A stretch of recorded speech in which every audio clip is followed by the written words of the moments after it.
UKLO 1 year masters. No IELTS required up to 5 years visa. High visa success rate. ముదాకరాత్మమోదకం సదా విముక్తి సాధకం కళాధరావతంసకం విలాసి లోకరక్షకం అనాజకైకనాజకం వినాశితే భదైత్యకం నతాశుభాశునాశకం నమామితం వినాయకం నతేతరాతి భీకరం నవోదితర్కభాస్వరం నమత్సురారి నిర్జరం నతాధికాపదుద్ధరం సురేశ్వరం నిధీశ్వరం గజేశ్వరం గణేశ్వరం మహేశ్వరం తమాశ్రజే పరాత్పరం నిరంతరం సమస్తలోకశంకరం నిరస్తదైత్యకుంజరం దరేతరోదరం వరం వరే భవక్త్రమక్షరం కృపాకరం క్షమాకరం ముదాకరం యశస్కరం మనస్కరం నమస్కృతం నమస్కరోమి భాస్వరం అకించనార్తిమార్జనం చిరంతనోక్తిభాజనం పురారి పూర్వనందనం సురారి గర్భచర్వణం ప్రపంచనాశభీషణం ధనంజయాదిభూషణం కపోలదానవారణం భజే పురాణపారిణం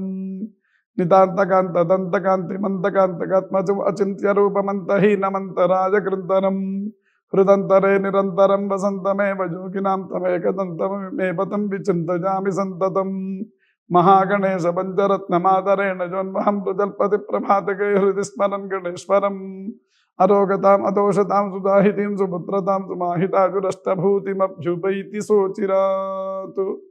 శ్రీ మహాగణాధిపతయే నమః. పిల్లలు, ఇప్పుడు మనం భాగవతంలో అనేక విషయాలు ఉన్నాయి. అవి మనం తెలుసుకొని మనం అనేక విషయాలతో మనం అధ్యయనం చేయాల్సి ఉంటుంది. కాబట్టి మీకు మధ్య మధ్యలో భాగవతంలో అనేక విషయాలు చెప్తూ ఉంటాను. భగవంతుడు నాకు ఇచ్చిన శక్తిని బట్టి నేను మీకు చెప్తుంటాను. అది విని మీరు జీవితంలో మీ యొక్క లక్ష్యాలని ఏర్పరచుకోవాలి. భాగవతంలో మనం ఇవాళ పురంజనోపాఖ్యానాన్ని మనం చెప్పుకుందాం. పురంజనుడు అని ఒక మహారాజు ఉండేవారు. ఆయనకి ఒక అద్భుతమైన నగరానికి వెళ్ళాలని కోరిక కలిగింది. ఆ నగరానికి వెళ్ళాలని కోరికలో అతను ఆలోచిస్తుండగా అతనికి ఒక మిత్రుడు ఉండేవాడు. అతని పేరు అవిజ్ఞాతనామ. ఆ అవిజ్ఞాతనామ ఏం చేశాడంటే ఆ పురంజనుడిని నవద్వార పట్టణం అనే ఒక మహానగరానికి తీసుకెళ్ళి దింపాడు.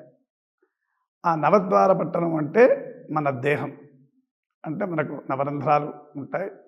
ఆ నవరంధ్రాల్లో ఒక మహాపురం ఉంటుంది. అదే నవద్వార పట్టణం అంటారు. ఆ పట్టణంలోకి ఈ పురంజనుడిని ప్రవేశపెట్టి, నాయన, నీ పట్టణంలో నువ్వు ఎంత తిరిగినా, ఎంత ఆనందాన్ని అనుభవించినా సరే, నన్ను మర్చిపోయి నువ్వు నీ లక్ష్యాన్ని నన్ను చేరుకోవడమే నీ లక్ష్యం అవ్వాలి మళ్ళీ అని ఆ అవిజ్ఞాతనామ చెప్తాడనమాట. అంటే అవిజ్ఞాతనామ అంటే ఎవరంటే ఆత్మ. ఆ ఆత్మని చేరుకోవడమే ఈ యొక్క మానవుడి యొక్క లక్ష్యం. ఎంత ఈ యొక్క లోకంలోకి కార్యకారణాల వల్ల వచ్చినా కూడా, అంటే ఏదో కారణం చేత మనం ఈ యొక్క లోకంలోకి వస్తామన్నమాట. ఆ కారణం అయిపోయిన వెంటనే మళ్ళీ మనం పరమాత్మను చేరుకోవడమే లక్ష్యం. అందులో భాగమే ఈ కథ. ఆ పురంజనుడిని మనం ఆ నవద్వార పట్టణంలో ప్రవేశపెట్టి పురంజని అనే ఒక మహారాణితో ఆయనకి వివాహం జరుగుతుంది. ఆ వివాహం జరిగిన వెంటనే వాళ్ళు వివాహం జరిగిన తర్వాత దంపతి సమేతంగా ఉండి వాళ్ళు అనేక సుఖభోగాలు అనుభవిస్తుంటారు. కాబట్టి ఆ సుఖభోగాల వలన, దేహేంద్రియ సంఘాతం వల్ల వాళ్ళకి అనేక మంది సంతానం కలిగింది. ఆ సంతానమే చిత్తవృత్తులు అంటారు. చిత్తవృత్తులు అంటే ఆలోచనలు. ఈ ఆలోచనలు అనేకం. ఒకటినే ఏం చెప్తాం, ఒక నిమిషంలో ఒక లక్షల ఆలోచనలు వస్తుంటాయి. అలా ఆలోచనలు జరుగుతున్నాయి. వాళ్ళిద్దరు చాలా సుఖంగా, అద్భుతంగా ఈ యొక్క మహానగరంలో వాళ్ళ సుఖ సంతోషాలను అనుభవిస్తున్నారు. వాళ్ళకి ఒక కాపలాదారుగా ఒక పంచ ప్రాణాలు వాళ్ళకి కాపలాదారుగా ఉన్నాయి. అవే పంచ ప్రాణాలు: ప్రాణ, అపాన, వ్యాన, ఉదాన, సమాన.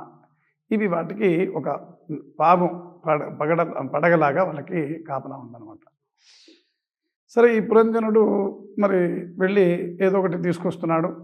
ఆవిడ చెప్తుంది, నాన్న, పురంజని చెప్తుంది, ఆవిడ జాగ్రత్తలు చెప్పి పంపిస్తుంది. ఇతను బయటికి వెళ్తున్నాడు అని ఏదో తీసుకొస్తున్నాడు, ఆవిడకి ఇస్తున్నాడు. ఆవిడ ఏదో మంచి సుఖంగా, మంచి బ్రహ్మాండంగా అన్నీ భక్ష్య, చోష్య, లేష్య అంటే ఆయనకు కావాల్సిన ఏమేమి ఆయనకు రుచులు ఉన్నాయో అవన్నీ చేసి ఆవిడ పెట్టడం, ఈయన తినడం, మంచిగా లొట్టలేసుకుంటూ హ్యాపీగా దాన్ని బాగా అనుభవిస్తున్నాడు.